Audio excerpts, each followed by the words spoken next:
মা, আমায় কিছু খেতে দাও না গো। আমি যে আর খিদের জ্বালা সহ্য করতে পারছি না। প্রতিদিন একবেলা আধা পেট খেয়ে কি আর বেঁচে থাকা যায় বলো? কতদিন পেট ভরে ভাত খাই না। মায়াপুর রাজ্যের উত্তরে অবস্থিত চন্দননগর গ্রামে খরা দেখা দেয়। এতে চাষের উর্বর জমি নষ্ট হয়ে যায়। চারিদিকে নদী-নালা শুকিয়ে মৎস্য চাষ বন্ধ হয়ে যায়। ফলে গ্রামটিতে চারিদিক থেকে আহারের সংকট নেমে আসে। তার উপর গ্রামের একমাত্র পানীয় জলাশয়টির ওপর গ্রামের এক লোভী জমিদার কবজা জমিয়ে বসে। কি হয়েছে রে মিলি? জলাশয়ের ধারে সবাই ওইভাবে ভিড় জমিয়েছে কেন? আর জমিদারি বা কি বলছে? কেন আবার? পানি নেওয়ার জন্য? জমিদার মশাই বলছে খরার কারণে আশেপাশের সমস্ত নদী-নালা শুকিয়ে গেছে। তাই আমরা যেন এখন বুঝে শুনে পানি খরচ করি। তাই তিনি প্রতি কলসি পানির জন্য আমাদের কাছে থেকে কিছু টাকা নিচ্ছে।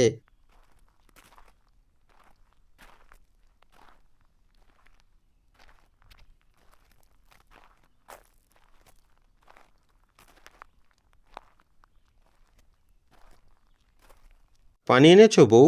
না গো, আজকে পানি আনতে পারিনি।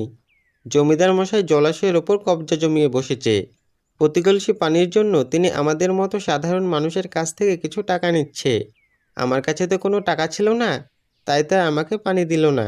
এটা আবার কেমন কথা? জমিদার মশাই কোন অধিকারে জলাশয়ের পানির টাকা চাইছে? দিন দিন জমিদারের অত্যাচার বেড়েই চলেছে দেখছি। আমি বলি কি, তুমি একবার মহারাজের কাছে যাও। মহারাজকে গিয়ে আমাদের গ্রামের দুর্দশার কথা খুলে বলো। আমি শুনেছি মহারাজ নাকি খুবই দয়ালু আর ন্যায় বিচারকারী। ঠিক বলেছ। আমি কালই মহারাজের কাছে যাব। পরের দিন সকাল সকাল রাজু রাজমহলের দিকে রওনা দেয়। সালাম নেবেন মহারাজ। আমার নাম রাজু। আমি চন্দননগর গ্রাম থেকে এসেছি।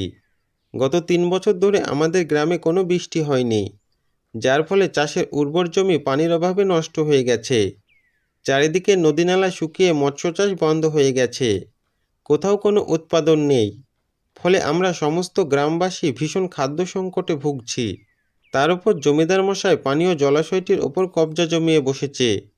প্রতি কলসি পানির জন্য তিনি আমাদের কাছে থেকে টাকা নিচ্ছে। আমরা বড়ই বিপদের মাঝে আছি মহারাজ। আমাদের এই বিপদের দিনে আপনি আমাদের সাহায্য করুন। না হলে যে আমাদের মৃত্যু ছাড়া আর কোনো উপায় থাকবে না মহারাজ। আমি তোমাদের অবস্থা বুঝতে পারছি।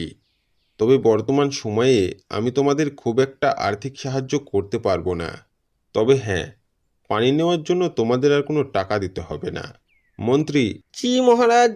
রাজুকে 500টা স্বর্ণ মুদ্রা দিয়ে দাও। আর চন্দননগরের জমিদারকে বন্দি বানিয়ে আমার সামনে নিয়ে এসো। জি মহারাজ। 500 স্বর্ণমুদ্রা নিয়ে রাজু পরম আনন্দে জঙ্গলের রাস্তা দিয়ে বাড়ি ফিরছিল। রাত তখন 10টা বাজে। সবাই ঠিকই বলে, মহারাজ সত্যিই অনেক দয়ালু আর ন্যায় বিচারকারী।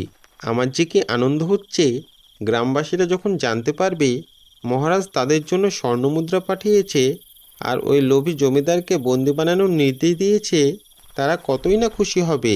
এমন সময় কিছু ডাকাত রাজুর পথ আটকে দাঁড়ায়। এই, কে কে তোমরা? এইভাবে আমার পথ আটকে দাঁড়াচ্ছ কেন? হা হা হা হা হা হা হা হা হা। আমরা কে? যদি প্রাণী বাঁচতে চাস তাহলে সমস্ত মূল্যবান জিনিস বের করে দে বলছি, না হলে এখনই তোর গর্দান নেব।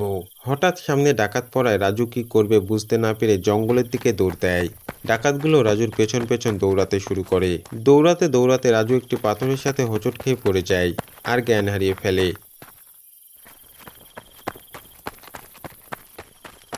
পরের দিন সকালে জ্ঞান ফিরতেই রাজু বুঝে যায় সে স্বর্ণমুদ্রাগুলো বাঁচাতে পারেনি।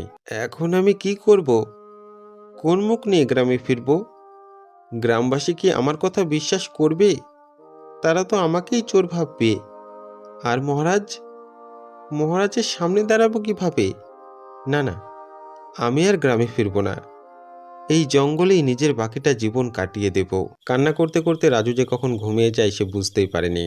ঘুম ভাঙতে রাজু দেখে দিন গড়িয়ে রাত হয়ে গেছে। রাজু ঘুম থেকে উঠে এদিক ওদিক তাকাতে অনেক দূরে একটি আলোর কিরণ দেখতে পায়। জঙ্গলের এত মাঝে কিসের আলো জ্বলছে ওটা? ওখানে কি কেউ আছে? একবার গিয়ে দেখি তো। এই রাতে যদি কোথাও মাথা গোঁজার জায়গা পাওয়া যায়, বিষয়টা মন্দ হবে না। এই বলে রাজু আলোর দিকে হাঁটা দেয়। আলোর কাছে গিয়ে রাজু দেখে আলোটি একটি গুহার সামনে জ্বলছে।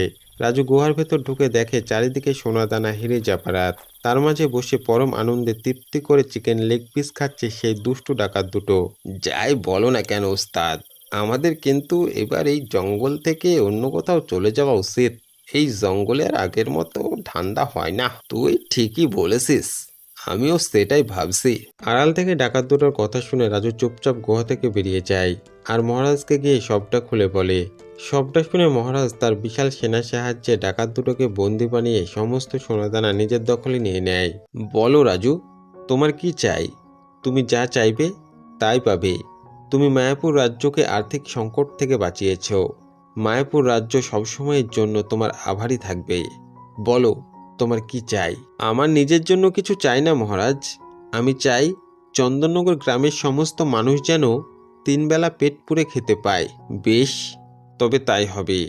যতদিন না চন্দননগর গ্রামে খরা শেষ হয়ে নতুন ফসল ফলছে, ততদিন পর্যন্ত চন্দননগর গ্রামের সমস্ত বাসিন্দার পেট ভরানোর দায়িত্ব আমার।